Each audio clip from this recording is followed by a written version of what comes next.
Welcome to Andy Ari On3, presented by Culver's. You've seen a lot of us lately.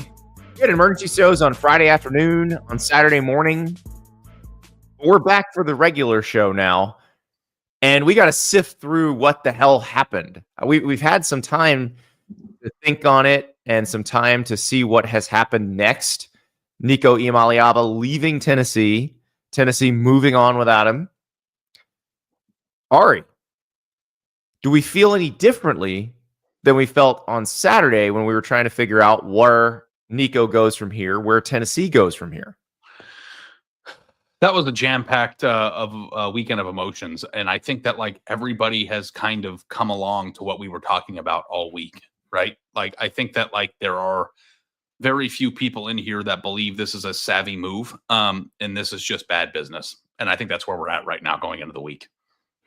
Yeah, I watched over the weekend as people in our business tried to make this into something that I don't think it is.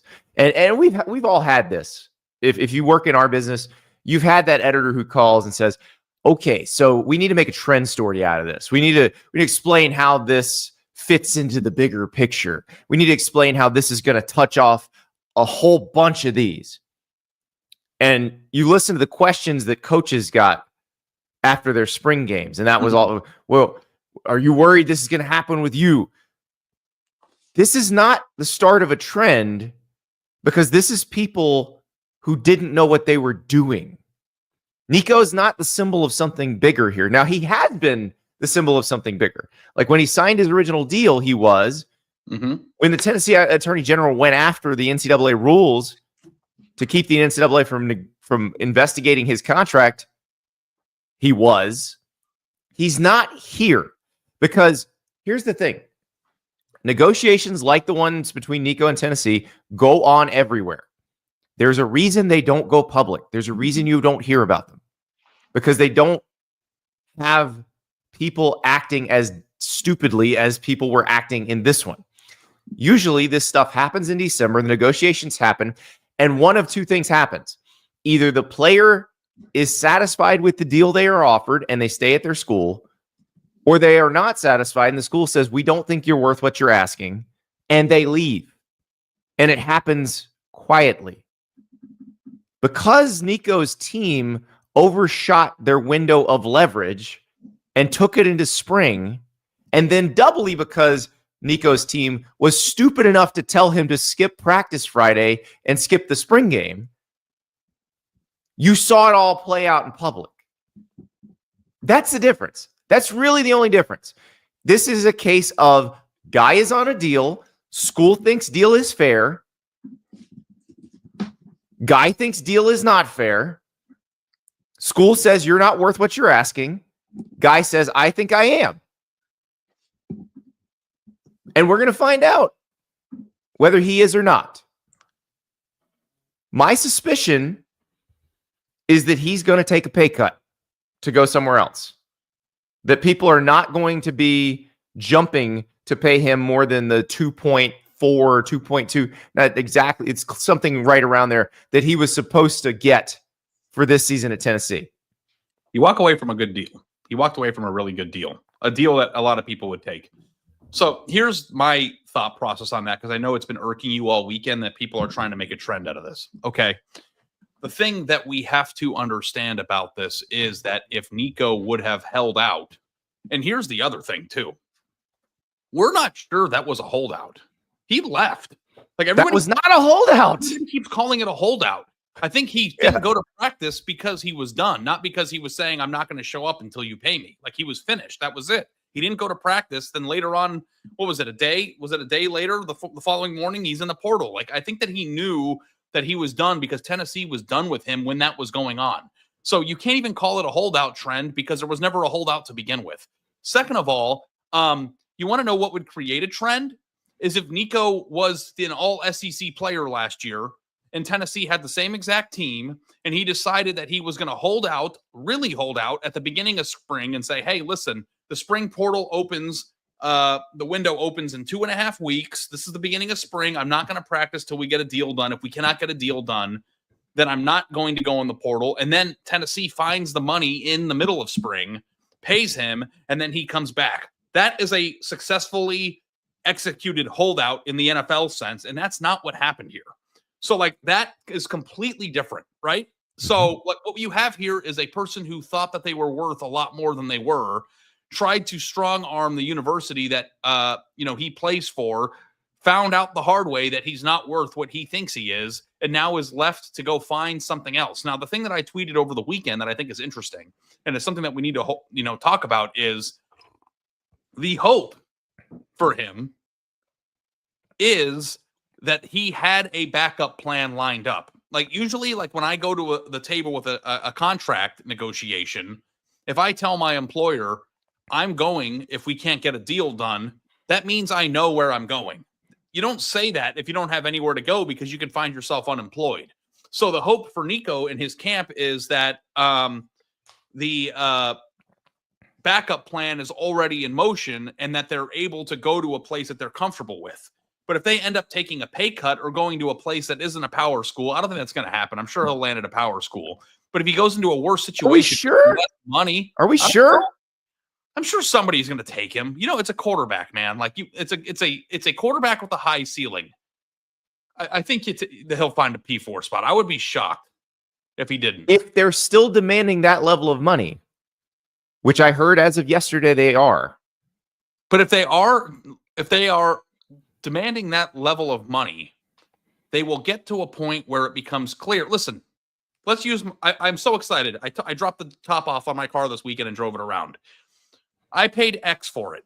If I wanted to say, hey, I want 3X for it right now, and I put it up on Craigslist or I put it up on Facebook Marketplace or Auto Trader, there's a certain point where you realize that no one's going to pay 3X. It's not worth that.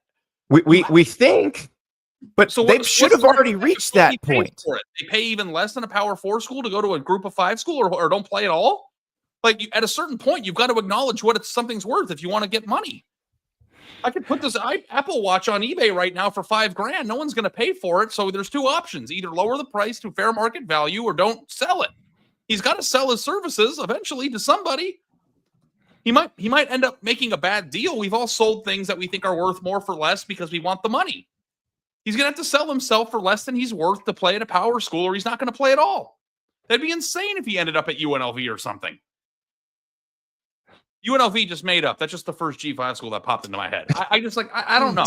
Dan Mullen's like, come on. But like, you're talking about, do G5 schools even have enough money? Some do, to pay $1 million for a quarterback. Like, most don't. Most wouldn't do that. So if he ends up at a G5 school, more likely than not, he'll be making a third of what he made at Tennessee. That would be insane. Let's talk about where he might go. Because I see in the chat, like Foster in the chat says USC's Lincoln Riley on the phone. No, he's probably not on the phone. WTF Crap says, let's not say to Oregon. Oregon's not in this. Oregon likes Dante Moore.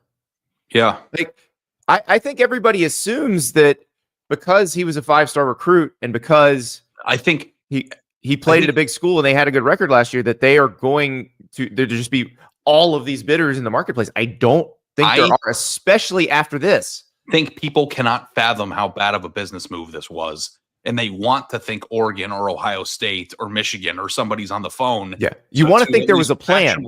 This. But I don't know that that's what's happening here. And like, listen, even if he ends up at, UCLA in the chat, North Carolina in the chat, Georgia Tech quarterback swap in the chat, everybody's got their theory. I don't know if any of the teams that are listed here in the chat or that we can come up with are paying what Tennessee was set to pay him. This is insane. Well, Scott in the chat says the Georgia Tech QB swap. Okay, that's not going to happen either. Because let's say Haynes King decided he wanted to go play somewhere else. They have Aaron Philo. Like, they're not going to deal with this mess because they already have a guy they like.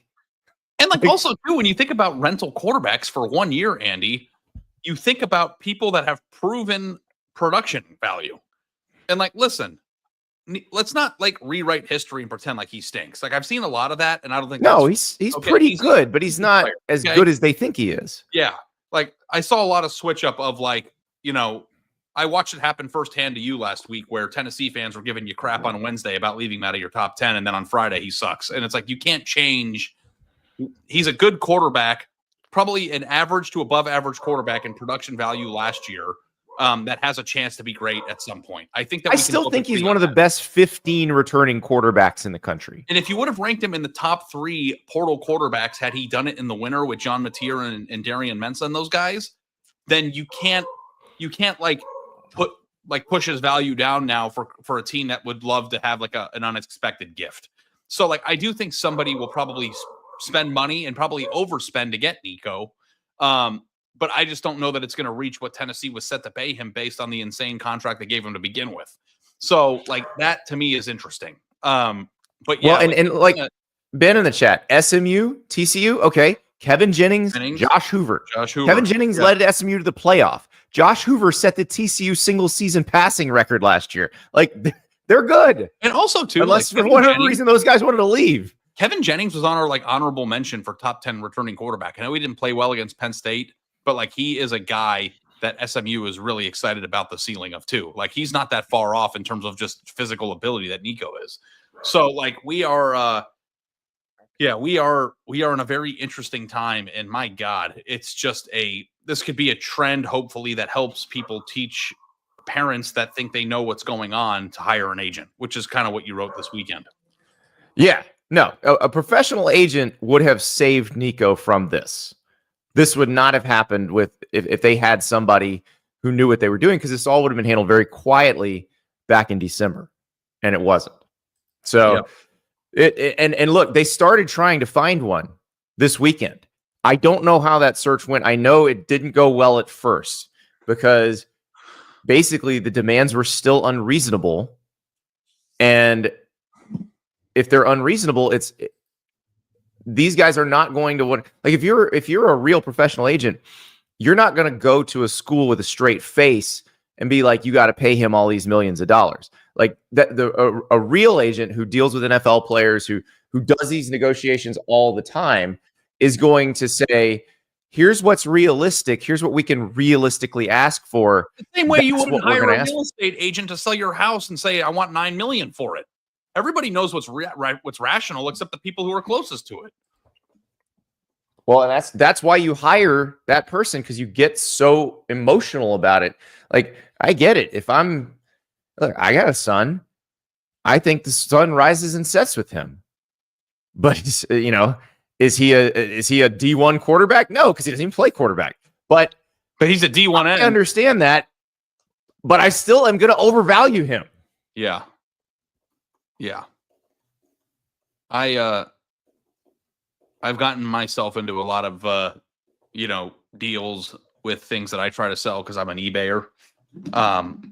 And like, I think something's worth something that it's not. And eventually you've got to accept that it's not worth what you think it's worth. So, and this is someone's life that we're talking about here and potential. And my hope is for him as a person, because I just, you don't want to see him. Everybody's like calling the Malachi Nelson 2.0 thing. I think that that's not a good. Malachi Nelson never won a starting job anywhere. Never good, now he's at Utah to begin with. Yeah. So I don't think that's a fair comparison. But you don't want to see him fade off into the distance and then become a seventh round pick or an undrafted free agent as a result of this terrible move. So hopefully, even if he lands in a place and doesn't get as much NIL money as he thought he was entitled to, he can still play his way into the money that he probably is worth from a prospect standpoint. But like the whole thing too is like, this is so Nico centric, and it should be, but like at the same time too, like I also feel bad for Tennessee because now they're in a position where they lost their quarterback and have to figure it out, like during a time in which there probably aren't that many.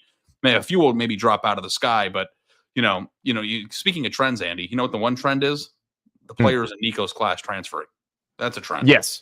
Well, let's talk about that. But first, I want to tell everybody about Culver's, because we are excited to tell you that we're hosting Andy Ari On3 live from the draft in Green Bay on April 24th and April 25th. We set up right outside the famous frozen tundra of Lambeau Field at the Culver's Great Wisconsin Tailgate.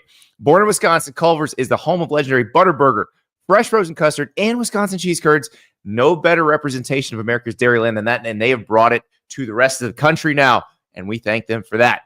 with some very special guests throughout the draft you won't want to miss. So stay tuned for more details and get ready for a weekend of fun made fresh with our friends at Culver's. And you passed along some news to me with a ButterBurger cheeseburger that I'm not going to make any health claims here. Some news station found that it was voted the healthiest Good enough cheeseburger. for me. It doesn't look like it looks amazing. So I'm not going to make any health claims. I'm just saying this ButterBurger cheeseburger is fast food burger. Yeah. That's yeah, the way to go. So yeah, hit up Culver's. Get yourself frozen custard. That cookies and cream is fire. Fire. All right, let us talk about the class of 2023 because it might. Is this the most cursed QB class ever? You got Arch Manning up there at the top. He's still at Texas. You got Dante Moore, who started out at UCLA. He's now transferred to Oregon. Should be their starter this year. You've got Nico. We'll see what happens with him. You've got Jackson Arnold, who was at Oklahoma, who's now at Auburn. You've got Malachi Nelson, who went to USC, didn't win the job, went to Boise State, didn't win the job, and now he's at UTEP. You've got Jaden Rashada, committed to Miami, signed with Florida, signed a $13 million deal where the person who was going to underwrite it was like, I'm not paying that for him. Went to Arizona State, went to Georgia. We think he's going to wind up at Western Kentucky. We don't know. You got Eli Holstein, Alabama to Pitt. You got Avery Johnson down there just below Eli Holstein. He's not on the graphic, but Avery Johnson's like, hey, look, no. I went to Kansas State and I'm the starter now. Like, let's not say the whole class is cursed. Is cursed the right word? Because Dante Moore is going to be the starting quarterback at Oregon. Arch Manning. Well, and Dante Moore originally was going to go to Oregon before he flipped on signing day. Jackson Arnold's going to be the starter at Auburn, which, at the moment isn't a major fall. And then Eli Holstein, I thought, played really well against at Pitt at times. Like, I don't know. Like, Jaden Rashada overplayed his hand too. Malachi Nelson just didn't turn out to be the player that we thought he was in high school, but everybody else still has a chance to do something here. Obviously the most anticipated decision of what happens next year is Nico, but I think that this, more than a curse, might be a trend of like what you're always talking about with the 5-star quarterbacks. Like, this is just what they do. It's a crapshoot, and I feel like if you want to talk about like ongoing trends, this is the trend that I would have my eyes peeled for, not whether or not. Can I shout out our guys Charles Power and Cody Belair here? Oh, sure, they're great. Because I'm looking at the 2023 quarterback rankings, and I'm looking at where On3 had these guys and where the industry had these guys. So the two most accomplished quarterbacks in the class of 2023 so far are Sam Leavitt, who started out at Michigan State and is at Arizona State now, who led Arizona State to the playoff last year, and Lenora Sellers, who's at South Carolina, who's our number 2 returning quarterback coming back next year. So our guys at On3 had Sam Leavitt number 7 in this class. When you average it with the other ranking services, he was number 24. We had Lenora Sellers number 8. And when you average it with the other ranking services, he was number 18.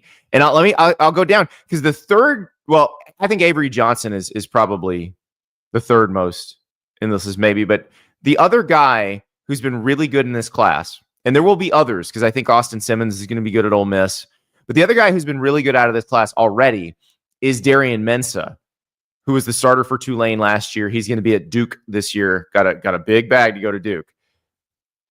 I believe we had Darian Mensah at number 65 in this class. Yes. But when you average what the other services had him as, he was number 113.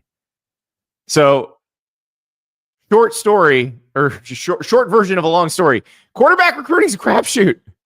Yeah, but our guys are good at analyzing them. I saw Cody Belair in action over at the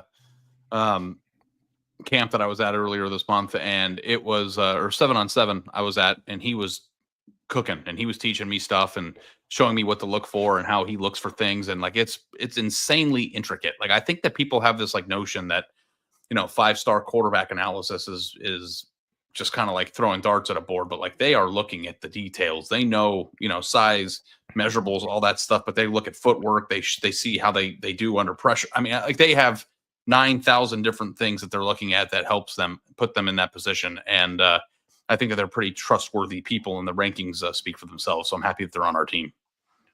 Sailor Joe says Nico to USC. No, I don't think that's going to happen.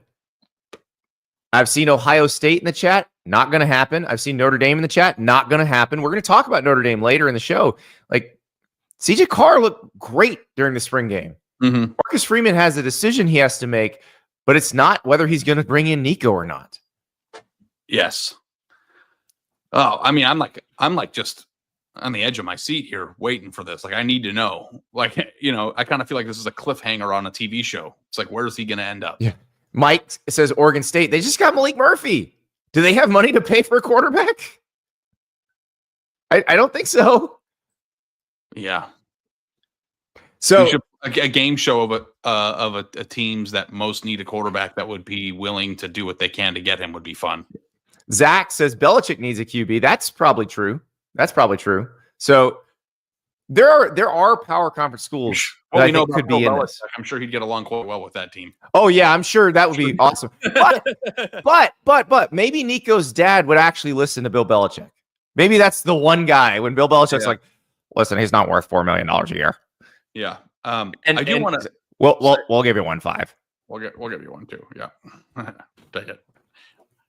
I'm not really good. We're on to Wake Forest. On an aside, speaking of Nico's dad, I want to say that I think it's very funny that his tweet calling Nico's report not true got community noted.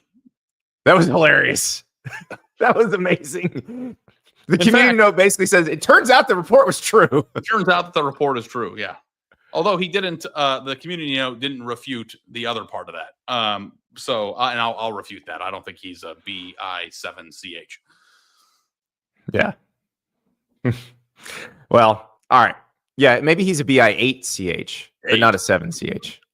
B8. All right. We love you, Pete. We need to shift to the other side of this coin. Before we do that, I want to tell you about Game Time. Game Time, the best place to get last minute tickets. Ari, I looked up Dallas. You could see AC/DC tonight at Jerry World for $82. $82 you could get in to see AC/DC at Jerry World. 75 there's a couple for. Like, that's insane. I grew up loving air conditioner defensive coordinator. I'm going to go check it out. AC, come on. Brian Johnson, Angus Young, Little Highway to Hell, Little Hell's Bells. Were you trying to? Everybody says it's all the same song, but it's one awesome song. You're trying to find me something to do. Kendrick Lamar and SZA are playing Jerry World soon too. Yeah, well, you got to come up with some date night ideas over here in the household. And I'm thinking, because my wife loves concerts, I'm going to check this out because Kendrick would be cool. Yeah, well, remember, sign up, use the code STAPLES, and get $20 off your first purchase. Terms apply. So, like, if you wanted to get into AC/DC, if you wanted to little "You Shook Me All Night Long" before, who knows, then you could get in there for $55 after that $20 off. So go to Game Time, download the app, use the code STAPLES, $20 off your first purchase. All right, let us talk about Tennessee and what Tennessee does next, because you had Jake Merklinger, who we're going to be calling Jake Merkslinger for the rest of the season on this show. Electric. George McIntyre, the freshman. You had them playing. And I think Josh Heupel likes these guys. I don't know how much he likes these guys, and we're going to find out how much he likes these guys this week because the transfer portal does open. Do you think, Ari, Tennessee goes after another QB? I would think so. Tennessee's got bullets. I mean, it's not like they're like a poverty program. So, they got money. Just because they didn't want to pay Nico what he wanted doesn't mean that they don't want to pay somebody what they're worth. Those are two very different things. And the thing I wanted to say, I'm going to go on a 2-second diatribe about this because I'm going to write a column about this right after the show's over. I was going to do it yesterday, but I fell asleep. Dude, do you remember having a toddler over the weekends? Like, weekends are not relaxing. Like, I get more relaxation. I know. I just think it's funny. You're like, I was going to do it, but I fell asleep. I did. Yeah. I mean, like, we went to a flower festival in Ennis, Texas, which is like an hour south, because it was supposed to be this beautiful field of blue azaleas or something. I don't know what the flower is. And we got there, azalea. Like Iggy I don't know azalea. what it was. I don't know. They were blue and they were everywhere. And like we wanted to dress up Liv and put her in a dress with a hat and put her in the field and take some pictures or whatever. And we got there and it was an absolute nightmare. Like there weren't as many flowers as Instagram promised. There were a million cars there, like trying to get a picture of a toddler who skipped her. It was just like Master Sunday was not a sleep on the couch day for me, unfortunately. Although at the end, we should talk about the ending of that. That was amazing. But back to Tennessee, I am going to write that like this is kind of a really great gig for whoever can get it, right? Like because Tennessee is in a position like I know they didn't beat Ohio State in the playoff last year. But defense is still good. Do you remember, and you're still surrounded by some pretty good players. Do you remember the fans and how much they got behind going to Ohio Stadium? Yeah, they're blue bonnets. Thank you, Lotus. They were blue bonnets. That's what the flowers were. That is a fan base that is just dying to love you. Dying to love you. It is a big-time program and a big-time conference that will make you a millionaire.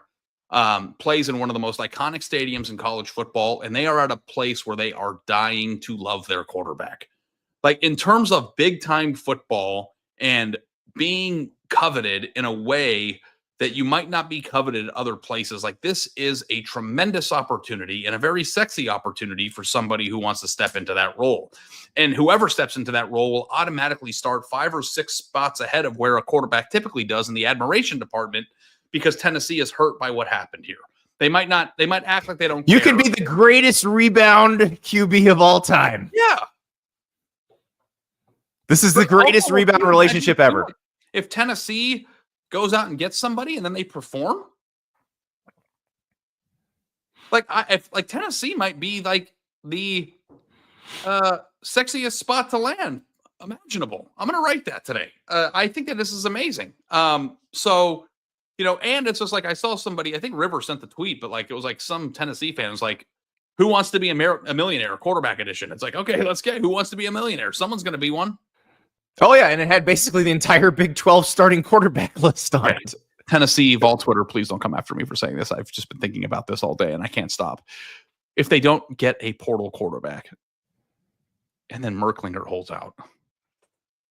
Stop it! What's wrong with you? I'm just saying, like, not that he would, but like he should. How dare you besmirch the Merkslinger like that? He would never. No, I'm just saying, talk about leverage. We're talking about business, right? Yeah, I don't think he's going to do that. Around in the trust tree? I'm not saying he's going to. I'm saying you are evil. You're evil. I don't know how much he's being paid, but he better be paying. Like listen, you either go pay 7 figures for whoever you bring it, or whatever, or you're paying him that. Like that's people are getting raises off of this. Like, Nico might not get a raise, but he's going to get everybody else one, because there are a bunch of quarterbacks in the Big 12 and the ACC and the Big 10 that if you think Tennessee might come after your guy, you're calling his agent like, hey, how about we I'm not trying to be funny. This thing a little bit. I know like I'm the funny like sidekick guy, but like I'm not being funny. This is a business, right? It is a business, but I think that would be an equally stupid business move, because if you do that, we already saw how Tennessee's going to handle that. And I don't think Tennessee's so desperate, because remember, Tennessee has other options. Like in this hypothetical, which I do not think will happen. I mean, we're not putting that evil on you, Jake Merkslinger. It's a podcast. Let's talk it through.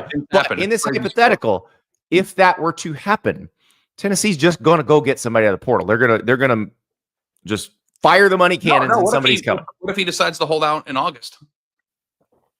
Then that's what I'm saying. You can make it through the portal window. You can't go get. Then he's never going to play again, because he's never really played. And if you're the type of person that would do that, I don't want you on my team. Like he hasn't proven he's good enough to even think about doing that. I know, but if you're the starting quarterback at Tennessee, whether you're good or not, you are worth X dollars. You're not the starting quarterback at Tennessee if you haven't started a game. I think it's interesting because Tennessee would have no choice. I am firing you as my agent. You're the worst agent ever. I mean, I didn't go to law. This is terrible advice. Arizona journalism, but Tennessee would have no choice, though, right? You're like Nico's dad. I'm not saying go ask for $9 million. I'm just saying I would say, hey, I need to be made. If he's not being made whole, he needs to be made whole in some degree. I'm sure they're gonna bump him up a little bit, dude. Yeah. Okay. It's sort of like when we're talking big business here, man. It's sort of like when you fire your head coach and you give somebody the interim job, like you give them a little bit more scratch. Because you're like, your role's increased. This is going to go viral, and I'm going to have to be off Twitter today, aren't I? But I mean, you're the one poking ball Twitter with the pointy stick. Listen, I'm not poking them. I'm just saying if you a place that is paying what Tennessee is paying is reliant on you, and you're not made whole, you have a unique leverage of like, if I'm not playing quarterback, then who is? You get paid the money. Yeah, and you could nuke your entire career. I'm telling you, you are fired as my agent. Fired. I want no part of you. Hey, well, the good news is that I'm actually not an agent, and I don't try to be. So at least I know my place. Yeah, there you go. There you go. All right, let's hear from Josh Heupel. He came right out of the gate after the spring game and talked about this situation. I'm sure I'm going to get asked about this here in a second, so I'll address it on the front end. Today's landscape of college football is different than what it has been. It's unfortunate, just the situation and where we're at with Nico. I want to thank him for everything that he's done since he's gotten here.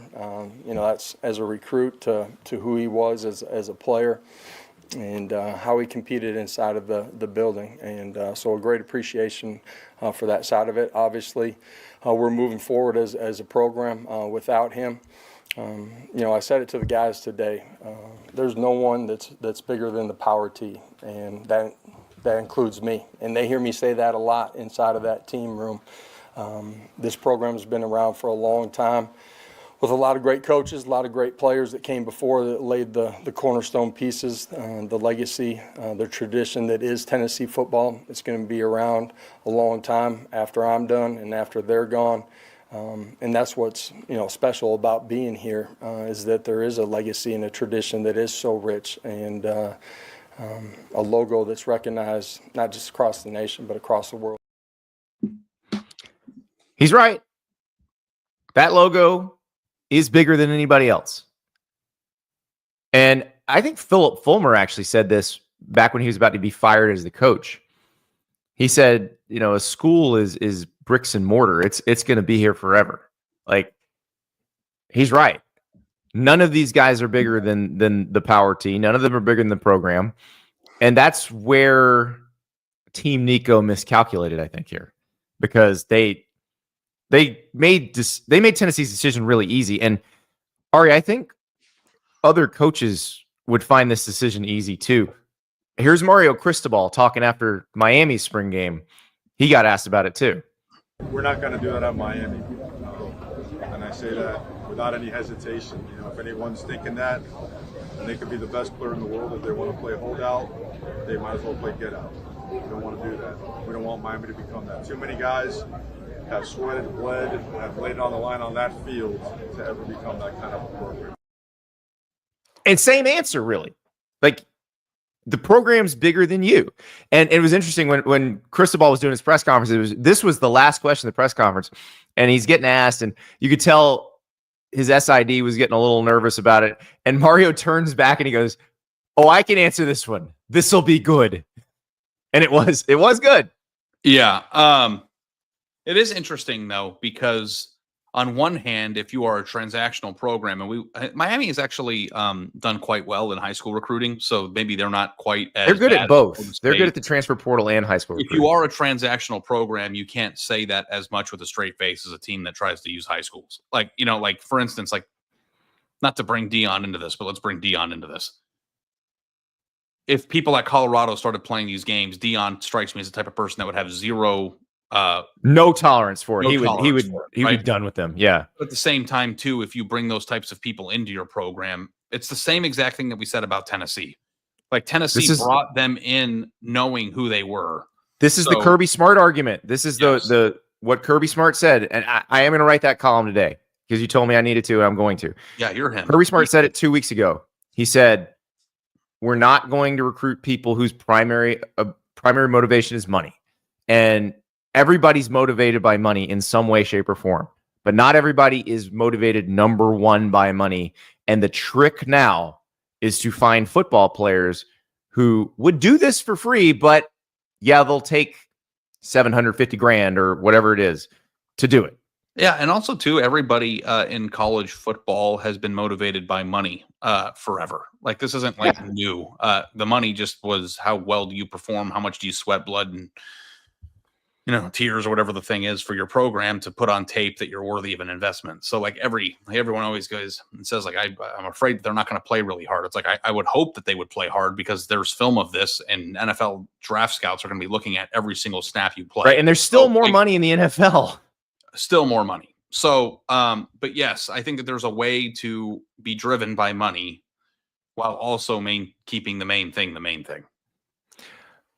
One more from Josh Heupel. And it further underscores how easy Team Nico made this decision for everybody. Man, if it's going to happen, rip the Band-Aid too. At the end of the day, we got a lot of great work for the two guys that are here, and we got a chance to move forward as a program. So it's unfortunate, just in the landscape of college football that this happens at this point. But, I told our coaches yesterday afternoon when we had a staff meeting, I said, if it's going to happen, and sometimes it happens through injury, game 5, game 6. I've had it in my career where I lost starting quarterback before we started training camp, the day of the start of training camp. And at the end of the day, this is the greatest team game there is. And, that group where we lost them on day 1, they rallied together. Adversity, when it strikes, you got 2 choices. It can bring you together or divide you. That group came together and ultimately went on and won a conference championship that year. And this group inside of that locker room, they're tough, they're competitive, they care about each other, and we got to grow together. 2 things, Andy. So he's talking about Rhett Bomar in 2006 in Oklahoma. That was who he was talking about, in case you guys were wondering. How torn up do you think Heupel is? I don't think he's that torn up now because he realizes this wasn't the guy, because anybody who would do this isn't the guy. Although I do think, because again, I don't think Nico is the one personally making this decision. And everything I've been told is Nico and Josh Heupel had a very good relationship. So he's probably pretty disappointed that this is somebody he liked that he doesn't get to work with anymore. But the fact that this went down the way to what, like, if I'm Josh Heupel, I'm thinking about everybody else, and I'm thinking, maybe this wasn't ever going to work. Maybe it wasn't destined to work. Perfect segue to my second point. So I wrote a column, and I think this is the reason why people in Vol Twitter, if they remember, think I hate Tennessee. Although I don't. River can attest, right? I don't hate Tennessee. But when the Greg Schiano stuff happened, I knew Greg and saw him on a daily basis because he was at Ohio State at the time and I was still on the beat. I thought that was like amongst some of the most dysfunctional behavior I've ever seen. And I thought that the program, by, acquiescing to that, was a dysfunctional program. And then when Nico came, I thought that was a desperate program willing to pay more than market value, because that's what we thought at the time, for a quarterback that may or may not be good. That's exactly what it was, because the way you got into getting players like that early in the NIL era to keep them from going to Alabama, Ohio State, and Georgia, which is where they all went, was pay more than those schools would pay. But here's where it gets better. They are the ultimate functional program now. Like Old Tennessee might have done that, might have bent at the knee there and done it, right? Yep. They might have given him what he wanted. But Josh Heupel is the absolute epitome of functionality and rationality to me. And I don't know how much the coach, I don't know where he stood in the pay him, don't pay him camp. I don't know how much his input, led to the decision. I'm assuming that he would be the one that would know and understand whether or not he's a worthy investment. And I feel like if I'm Tennessee, and I might write this too, I'm really freaking proud of my coach today. And I'm really proud of my program. and you might lose a game or two that you wouldn't have lost had Nico stayed. But I think if you would have gone down this path, you would have ripped apart your locker room. You would have kept the person that would have become resented by his teammates. You would have become the pillar of dysfunctional behavior. And I think that putting the power T, as cliche as that sound, because a lot of logos are recognized around the world, but Tennessee, I think, became a better football program today. They might have become a better football team, and maybe the next week they will become a better football team if somebody comes in that is productive. But if I'm a Tennessee fan, I'm damn proud of my program today. Is that a fair thought? I think it's very fair. And I also think this shows you how easy that decision is to make if you don't think that person is worth it. Now, if that person played like Joe Burrow in 2019, the year before, you probably would have got the money anyway. You just would have paid him. You just would have paid him. And that's the part I don't think everybody is grasping here. One of the big reasons this all happened is Tennessee and the coaching staff and the collective took a hard look at what they got out of Nico and said, we don't think you're worth what you're asking.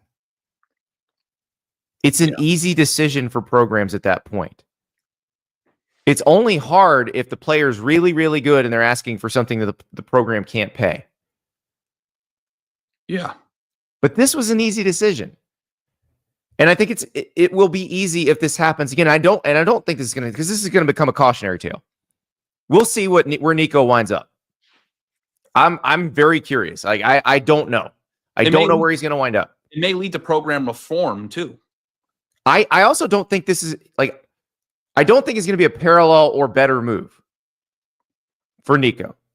So he's probably going to become a cautionary tale. And anybody thinking about doing this is going to think a little bit harder about doing this. Yeah. Richie here in the chat says, Tennessee is as dysfunctional as it gets. There's nothing about the situation that is functional. I think that the dysfunction is on the player side, not the program side in the situation. Yeah, the program could have acted dysfunctional because they could have stretched this thing out. They could have tried to keep him. Like the fact that they cut bait as quick as they did, they're like, that's it, you're done. That tells you what you need to know. Mm-hmm. I'm going to write that too.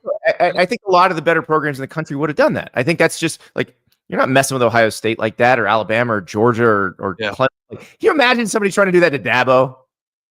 Oh, yeah. Well, I don't think, like when you talk about who's going into the program, I don't think that's what that breeds. But I mean, Tennessee does bear some responsibility for being in this situation, because when you open up the door to allowing that type of personality to come in, then you're obviously playing with a higher risk of this happening.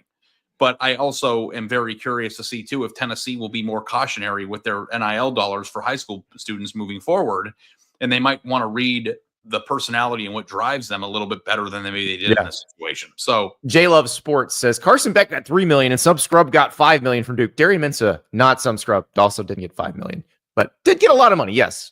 But Nico can't ask for $4 million. No, here's the thing. We all can ask. Like, I can go to our boss, Shannon Terry, today and say, I would like $5 million a year. Will you do that? Sure. See, he's going to laugh at me. All that money's going to Nikos now. Yeah, no, I know. Nikos is going to take our jobs here soon. Yeah, and he earned it, man. Yeah, Nikos earned every penny, baby. Every penny. Because you guys have no idea what level of nastiness was coming toward him from the Tennessee fans, I do. From the family, from everybody. And then, lo and behold, it's all true. Because Pete's a good reporter and had good sources. So, all right. Let us close the book on this discussion for now, because we'll be talking about it again tomorrow and Wednesday as the transfer portal opens, and Thursday as we start to get some movement in the portal.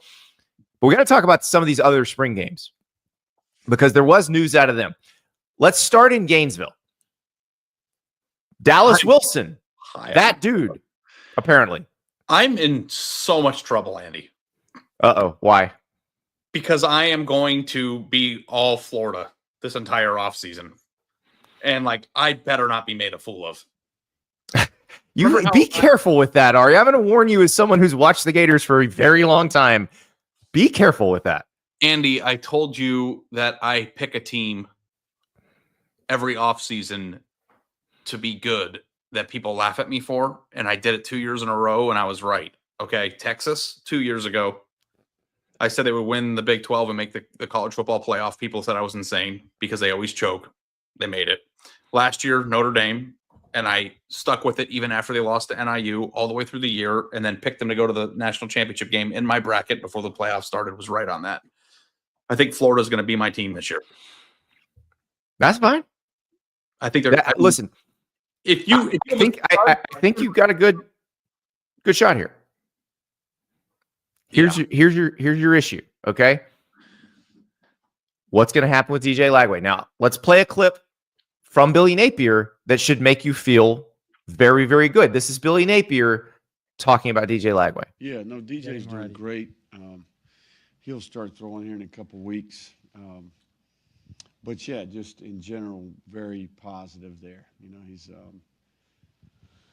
the lower body stuff is good, and I think he's been able to do that. And I think we're working on, just kind of getting him in position for the next step. But in general, there are a lot of positive. Everything's on schedule. So you expect him fully ready for camp? Oh yeah. He'll be, when we start OTAs in June, he'll be 100%. He'll start throwing in a couple weeks. So Billy Napier saying that DJ Lagway is going to start throwing in a couple weeks. He's not been throwing all spring. He's got a sore shoulder, nagging shoulder injury, and that has been a major area of concern for Florida. Now, I don't know that he should have said a couple of weeks. I think people are thinking it's exactly 2 weeks. I don't think it's exactly 2 weeks. I think it's a little bit longer than that. But the plan is to have him throwing during this, during the summer term. Like school summer term starts in late May, early June. So the plan is to have him throwing by then.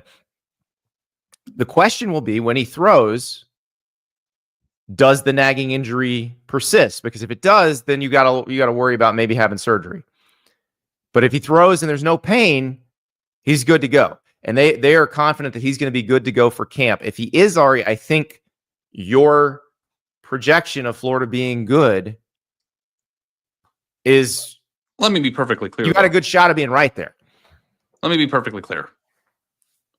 If he's not healthy, I'm not standing by that. Okay, like this is obviously, yes, is predicated on DJ Lagway being awesome. So, but when you have freshman receivers who show out, my number one concern with them is that they didn't have enough, receiver power to get consistently open and have game-breaking ability. Because the more the years go on, the more the good teams that end up winning the most have those guys who can't be covered, who will make plays in important times, are the ones that are really good. And I don't know how good Florida's receivers will be, but I feel a lot better about it now than I did on Friday. That's look, we've been telling you Dallas Wilson's pretty good, but now everybody's seen it in person. Now everybody's seen it live and on your screen. Now you have your spring game heroes, so you never know. But he had 10 catches, 195 yards, I believe 2 touchdowns. It's a big deal because look at last year. Elijah Badger, Shamir DK, good receivers. They're gonna wind up playing in the NFL, but they're not going to be first-round draft picks. And Florida had the option to go into the portal and get a bunch of guys. They got one guy they liked, J. Michael Sturdivant from UCLA, but they spent a lot of that money on flipping Dallas Wilson from Oregon. They also got Vernell Brown III, who's another receiver from Orlando. But and we have to Dallas Wilson is the one they went in on. That's the one they were hoping. And I think I'm not going to compare anybody to Jeremiah Smith because I think that's a one of one. But we can say like Ryan Williams last year. Like if you can get Ryan Williams type production out of Dallas Wilson, which would still be asking a lot, that could be pretty amazing. I mean, spring game hero usually goes for the walk-on or the guy who's buried on the depth chart that has an awesome game and then disappears into the abyss, not the first spring game from a borderline 5-star prospect who everyone's counting on. Like, I mean, that type of production to me, I think means something. So I don't know if that means he's going to have 1,500 yards receiving this year or he's going to be somebody who has 500. But I think that the notion of Florida could get a big boost if one of their freshman receivers turns out to be a productive player, I think that you probably feel pretty good about the likelihood of Dallas Wilson doing that. Let's hear Billy Napier on Dallas Wilson. Like I told you guys before, these rankings are a little more accurate than they've ever been, and I'd say that's what a 5-star looks like. How about that? Talking about On3. And the other guys too. But yeah, he said the rankings are more accurate now because that's what a 5-star looks like. Like that is, and that's something Florida has not had at receiver in a long time. The guy who comes in and just immediately overwhelms you with his talent. Like you have not seen Florida capable of getting that type of player for a while, and now they have one. Can you imagine Dan Mullen saying that? No, because he'd be like, I don't care what the rankings say. It's like, We'll talk about recruiting when it's time for recruiting. Yeah, when I heard him say that, I was like, yeah, that's what I like. That's why I bought into Billy from the beginning. But yeah, we have a lot to be excited about as it comes down the pike here with Florida, and the hope is that DJ will be healthy and productive and ready to go once fall camp starts. Fisherman in the chat. Kyle Pitts was good. Kyle Pitts was a tight end. He also committed to the Jim McElwain staff. So there's that. Producer River, throw up Florida's schedule. I'm just going to throw a little cold water on you. Here's Florida's schedule. So even if they're good, even if they're better, it still could be very, very hard. LSU week 3 on the road. Week 4 on the road at Miami. Week 6, Texas comes to town. Week 7 on the road at Texas A&M. The ultimate chaos agent. This is a hard schedule. 9-3 against that schedule gets in the playoff this year.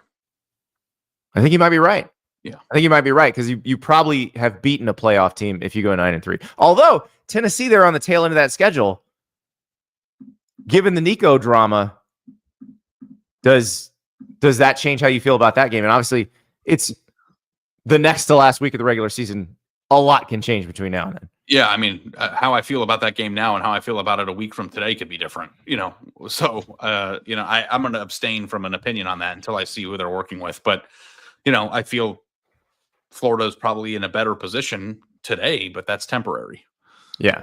So if DJ Lagway starts throwing again pretty soon, there's not a lot of pain, everything moves smoothly, and he's full go in camp, I think you are absolutely right to be very optimistic about Florida. I think you should push in. It's definitely worth that being the one you trumpet all off season. They still could let you down though, because the schedule is really hard. But if a healthy DJ Lagway shows up at camp, then I think you're in a really good spot. I also am playing with complete house money because the team that I was trumpeting last year lost to NIU. Like very early in the season. And then wound up playing for the national championship. The best part about that was sticking with them the day after and consistently through. I think Florida might lose multiple games. I think Florida being very good doesn't mean that they run the table against that schedule. I don't think that's the expectation for everybody. So, the hope is that here's the thing, Andy, you'll know if they're good when you see it. You'll know it. Whether their schedule won't tell you whether they're good, you'll know it with your eyes. Yeah. Also, if they are good, they can beat anybody on that schedule. Like it's one of those weird things. Like if Florida's a playoff team, Florida's a national title contender. Because if you can make the playoff against that schedule, then you can win the games you have to win in the playoff. I think that Florida today is a national title contender in my eyes. Yeah. Wow. There's the pulled quote. Yeah, I mean, it's April. We did this, didn't we? Say it with your chest, Ari. Say it with your chest. I'm saying if you put a list of teams together that could conceivably win the national title, it's an extensive list now, and Florida's unequivocally on it. No? All right, I'm with you. Yeah, I'm with you. If you, like I said, if you can make the playoff against that schedule, you are a national title contender. And if you can't, then we'll see what happens. Let's move on to Notre Dame. The team you adopted last offseason and trumpeted all the way through and did not bail on when they lost to NIU, unlike everybody else. Notre Dame has quarterback competition going on because Riley Leonard is headed off to the NFL. Notre Dame did not go into the portal for a quarterback this offseason. They wanted to go with CJ Carr, the high-profile recruit from the class of 2024. Steve Angeli, who was the backup last year. Kenny Menchie, who also was a highly rated quarterback recruit. And we got to see them play on Saturday. And everything that I saw and then everything I read from the folks who know Notre Dame well is that CJ Carr seems to have separated himself. I'm shocked to hear that.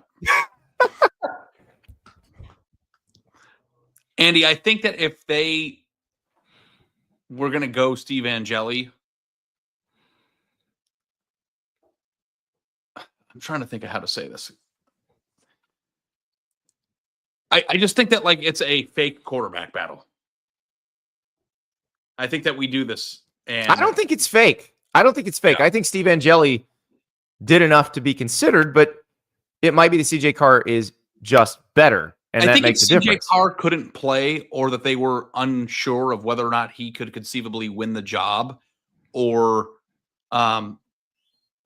be a very good player, they would have hit the portal position in the offseason. I also wonder if CJ Carr hadn't hurt his arm last year as a redshirting freshman, would he have been the backup by the end of the season? That's the other question. But Marcus Freeman has a choice to make now. He's got to figure out what to do, because he said after the game that you want to make this a 2-man race. You don't really want to make it have a 3-man race going through the summer. So what does that mean? Because this is a tricky spot. Because if Kenny Minchey and Steve Angeli both think that CJ Carr is going to be the guy, then you've got to figure out how to keep one of them, because you probably want to keep one of them. Yep. So if you're Steve Angeli, do you leave because you actually have shown enough probably to get a look as a potential starter at a program that's coming out of spring not really sure what it's doing? Or you can definitely be the backup somewhere this season where they have an older QB where you'd be the front runner to start next year. So if you're Steve Angeli, you may have a higher incentive to leave than to stay. I agree. And I'm very curious if we're going to get like spring quarterback dominoes in a way that we weren't anticipating last week. Because of Nico. Because of Nico, but also, you know, you get one more person in there and you know how it goes. Quarterback leaves. They got to get backfilled. Like, that's how it goes. So, yeah, I don't know if I would, Steve Angeli probably would have been a pretty marketable player to some extent had he done it in the winter. But he was the type of person who stayed, and he stayed last year. So I don't know if I would. Yeah, he wants to be the Notre Dame quarterback. Like he wants to win this job. So yeah. That's look, that's the one thing I wonder how the conversation goes, because clearly he's been loyal. Like if you're Marcus Freeman, you say thank you for being loyal, but if we're gonna go with CJ, he's gonna be the guy for 2 more years. You're too good to not be a starting quarterback somewhere. So yeah. Also, let's look at Kenny Minchey. Can we just appreciate the Kenny Minchey backflip after the TD? Watch this guy. So he's going to score. Here we go. The Colts are going to take him number 4 overall. Dude, that leprechaun was like, The leprechaun's like, I got to get out of the way. So listen, this is a dude. This is an athlete. So we'll see what happens. I mean, maybe he ends up being the backup quarterback at Notre Dame this year. But there's a lot of questions to be asked of how you handle it. It's a pretty delicate situation, I think, for Marcus Freeman. Now, the one thing that's not delicate for Notre Dame is you're going to have a great offensive line. Whoever's playing quarterback is going to be protected well. You have great backs that you can hand off to. You know, Jeremiah Love, Jadarian Price is about as good of a backfield combo as there is in country. So that's the thing. I think no matter how this goes, you should feel fairly confident in that offense. But with Notre Dame, my questions are probably more on the defensive side of the ball. Yeah, I'm with you, and I'm excited to see how it pans out. Sorry, I had a very hard workout this morning, and now my body's rejecting words for some reason. It happens. I'm tired. It happens. So here's the thing, Ari. Funny story from this morning. I'm watching highlights from the Notre Dame spring game. And my son comes by. Oh, yeah. And he looks over my shoulder, and I'm watching the throw that Steve Carr makes, the kind of one that goes over the shoulder to the tight end. That was just a beautiful drop in the bucket kind of throw. And I said, I said, yeah, this is the guy that I think is probably going to wind up winning that starting job. And he goes, oh, where did he play first? Like, just assuming that Notre Dame would have a transfer quarterback. I'm like, no. They recruited him out of high school. He's like, whoa. Whoa. Yeah, it's funny because I was talking to a friend over the weekend about what you were telling me about how your kids don't have a connection to the movie theater like we do. Like we did. Yeah. growing up. And like now I wonder like if your kids and my kid will, like as they grow up, have no connection whatsoever to the art of high school football recruiting.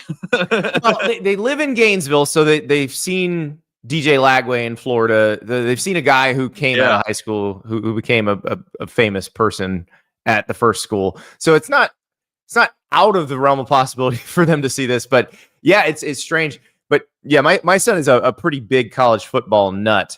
So like he knows that Notre Dame took Riley Leonard. He knows that Notre Dame took Sam Hartman. So I think he just assumed, oh, they took a veteran quarterback from somebody else. Yeah, that's funny though. Yeah, and it's interesting because I think you were right. You said this earlier in our Notre Dame conversation that the fact that they didn't go into the portal in the offseason probably told you what you needed to know. Yeah. I think that the not what the coaches say, what the coaches do, tea leaf reading is probably the most efficient way to go about doing things in terms of like your predictions. Because I've learned, and it's not 100%, you're not always right about everything, but if a coach does something roster move wise, recruiting wise, whatever, there's probably a reason for it. So we'll see how it goes, but I've anticipated from the beginning that CJ Carter will win this job, and it's kind of the same conversation at Ohio State with Lincoln Keenholz. I think there's some people out there that think that he's going to be the starter. I don't know that I would believe that to be true. So this is probably Julian saying at Ohio State. Yeah. The thing that was the tell for me with CJ Carr happened last fall. It was when Deuce Knight, the quarterback recruit from Mississippi, flipped to Auburn, because I think Deuce Knight went to Auburn thinking he could compete for that job. It seems like Jackson Arnold's going to win it, but I think it was a little more of a question. Yeah, I think the feeling around Notre Dame was CJ Carr's the guy for the future, and that he would probably be the starter in 25 and 26 at least, because you got to stay 3 years. So if that's the case, then if you thought you were going to be in the mix for the starting job, then you're probably going to look somewhere else. And so I think that's where they're at right now. I'm excited to see what happens, but the guy's got a big, strong arm. I remember watching him warm up before the national title game and thinking, this is a dude who can make some throws. And we had Greg McElroy on, and he spent a ton of time around Notre Dame throughout the playoff. And he said, look, this guy has every bit of the skill set you want. It's just a matter of how he puts it all together on the field. Yep, absolutely. I'm a sucker for 5 stars. I know you are. You can't let it go. Yeah, you can't let it go. So, never will. I work it on 3 but now. It's interesting. So, because you're not feeling that way about Nico right now, who is a 5-star. Mm-hmm. Like I never thought that every 5-star was. By the way, listen, Nico was in my top 10 5 days ago. Well, but here's my thing. Normal, like the Ari I'm used to would be like, everybody should go after Nico right now. No, he was a 5-star. What he did was insane. Exactly. And that tells you how crazy that whole situation was, and how it's probably not a trend. Yeah. I mean, I think that, but I don't think that you shouldn't go after him if you need a quarterback. I'm not in. If you can get him for a reasonable price and insert him into a team that needs a quarterback, I think you absolutely should, especially considering the fact that I think it's very unlikely that he will be in college football a year from now. So if you want a 1-year rental, a guy to come play quarterback that you think has a high ceiling, and you want to try to get him at a bargain, I think you should swing for the fences for this guy. I'm not on Team Andy of avoid him like the plague. No, I mean, that's he can play. And I am. I see. He's disqualified himself for me. If I'm the person who thinks I need a quarterback right now, and I need the person who's going to lead my team and take it, I don't want any part of this. I don't want any, whether it's Nico or his family or combination of the two. I don't want someone who would do what happened Friday. All to indication be leading my team. of Nico's tenure at Tennessee, from message boards, from people that we interacted with, Nico was a very well-liked individual in the locker room. Okay. But if Nico can be influenced that easily to do something this stupid, but he can't be influenced anymore because once you sign him, he's got one more year left of football, and that's not going to be an issue anymore. He's got to play football for one more year. People who would do stuff this dumb, there's no deadline on it. Yeah. Like, they'll keep doing dumb things. Yeah, I guess. I don't know. That's the part I would be very concerned about. Is that the camp also promoted his redshirt freshman year, right? Mm-hmm. So it didn't seem like they were overly impatient at the beginning, and that they had a plan, which was there was angling behind the scenes, like and look, there were questions, and I think legitimate ones, about whether Josh Heupel should have started Nico over Joe Milton at the end of that season. If somebody can get the guy for $1 million to come play in the fall, I think they should do it. I disagree with you. Especially if you need a quarterback. Yeah, that would be a pay cut. Maybe it's Belichick, though. I'm just a pay cut. I think we've resigned ourselves to the acceptance of that. Yeah, I just can't wait. I want it to be Belichick at this point. I really do. I don't think it will, but I want it to be Belichick just because I want to hear the conversations between Belichick and his dad. Belichick coming into college football was funny enough, but then going right to the underbelly of what makes college football so dysfunctional would be hilarious. Exactly. Like right although of all the people who work in college football right now, he's probably the one that someone who won't listen to anybody else would listen to. We'll see. Because if you're not going to listen to Bill Belichick, you're not going to listen to anybody. But you know that there are going to be coaches that there will be some coaches that will agree with me on this, and like it's not like no one's going to take him. Someone's going to take him. Dave's here. He isn't going to take a pay cut. He's a good to great QB in a market without any. See, Dave's here is overestimating the number of buyers in the market. This isn't December, and that's where they screwed up. Mm-hmm. Had this been December, I would agree with you completely. But everybody's already paid their quarterback. Yeah. So the market is not that big. Now, you only need they two. could capitalize on desperation. Like I think Carson Beck capitalized on Miami's. He did, which is why I said December 28th was the day. Because December 28th was the deadline to enter the portal in the winter. That was the day you should have done this. You should have gone to Tennessee and said, we're entering, like, when the Pop-Tarts Bowl ended and it became very clear that Miami was going to be desperate for a quarterback. So it's at 6 o'clock Eastern time that night. You go to Tennessee and you're like, we're going in the portal unless we get a deal done here. That's when you would have done it. That's when a smart agent would have done that. Yeah. But we'll find out. Man, if it's Nico and Belichick, greatest sport of all time. Greatest sport ever. It is already. Yeah. We'll talk to you tomorrow.